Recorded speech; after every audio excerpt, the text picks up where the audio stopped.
গ্রীষ্মের জ্বলন্ত দুপুরের কোলে সারি সারি অদৃশ্য পাখা মেলে খেলে বেড়ায় পথফুলো হাওয়ার দল।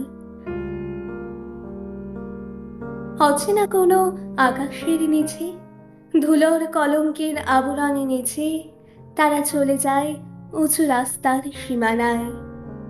সেখানেই যেন তারা ছোঁয়া খোঁজে আদরের বটবৃক্ষের প্রশাখার শুকনো পাতায়। তখন আমিও অনুভবে দেখি তাদের অযথায় ছুটি তাদের না থাকা বাসায়। একটু দূর যেতেই দেখি সন্ধ্যার আগমনে ভেসে আসে পাখিদের ঘরে ফেরার গান। ঝিমিয়ে পড়ে যেখানে নবীন বাতাসেরা পৃথিবী ঘিরে এ সময় বাড়িহীন শান্তির স্নান।